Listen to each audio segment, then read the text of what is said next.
ramp is much bigger than the ones that we're making, but just as useful. The real reason why there aren't any tablecloths on the tables, Daniel, is because of the colorful shirts that we're wearing.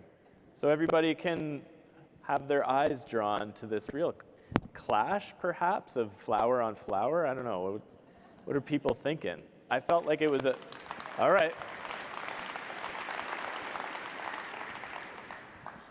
Time is such a precious, non-renewable resource. So I just want to thank all of you for giving me your time today. It's a real privilege to be up here talking about inclusion. It's a really important topic in my life, and it's the theme of this year's conference. I recently heard that the sensation of our body's sensation to anxiety, which I'm feeling right now, this is a massive room, is exactly the same as our bodily sensation to excitement.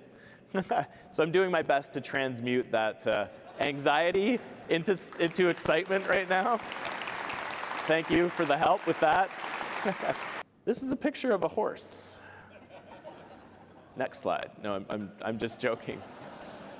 This is definitely a picture of a horse, but what I'd like to draw your attention to is what the horse is wearing.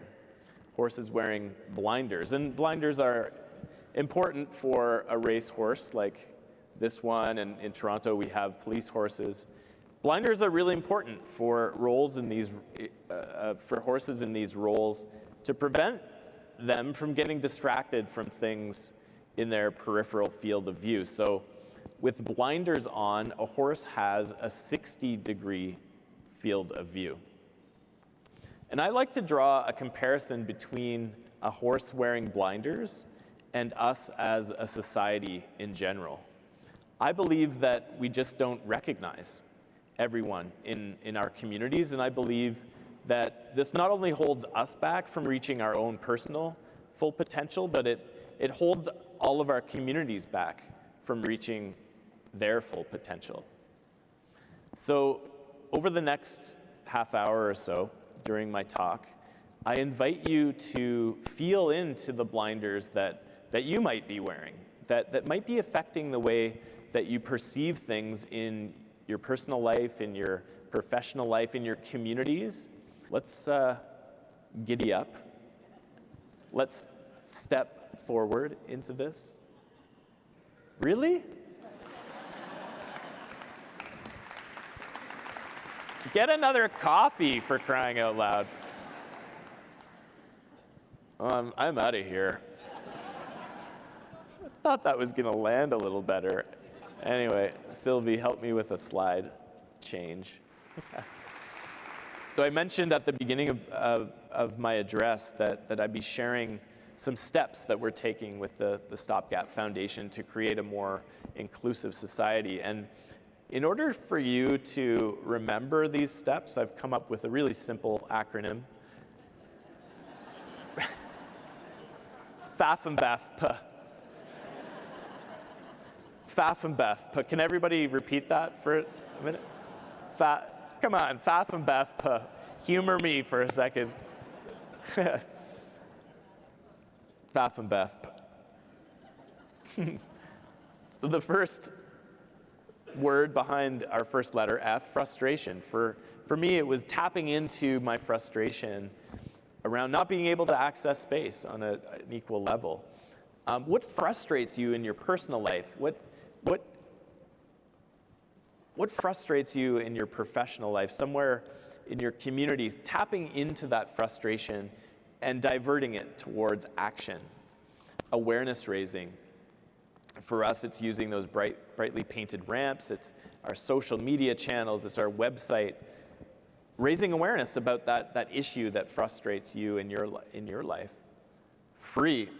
In some cases, we're able to offer ramps at no cost, offering something of value, a service, some expertise, something of value, something that you're able to offer the world at no cost, I believe is one of life's most enriching experiences. And Free is up here as one of those key steps towards building a more inclusive society.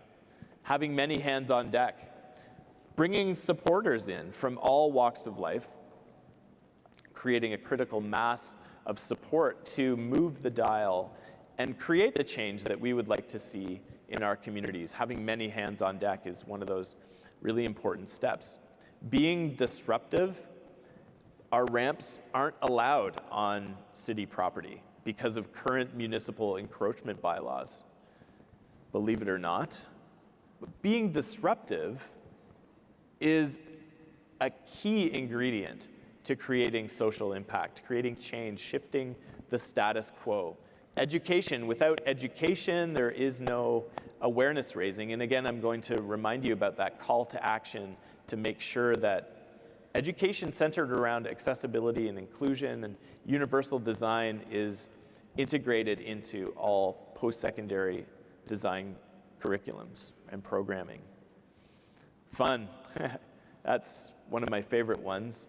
Ramp Man, the bright colors, how those bright colors are really shifting perspectives around how people interpret a barrier-free amenity. So taking people from maybe feelings of sterility and institutionalization when they think of a stainless steel washroom grab bar, and making accessible features seem like fun and sexy perhaps, and maybe even just seamlessly integrated into our everyday lives. We have these touchscreen phones, we use electric toothbrushes, we use door levers instead of door knobs. How barrier-free, inclusive design is already integrated into our everyday lives, and we just don't understand that. It just is. And people first, reminding us that we're here as humans with equally valuable lived experience. Another horse slide. There's our pal, the horse, that we met at the beginning of the presentation, and you'll notice that our pal, the horse, is no longer wearing blinders. So without blinders on, a horse actually has a 340-degree field of view. So a horse can actually see behind itself. And when I started feeling into the blinders that I was wearing, I started noticing people for what they can do and not what they can't do.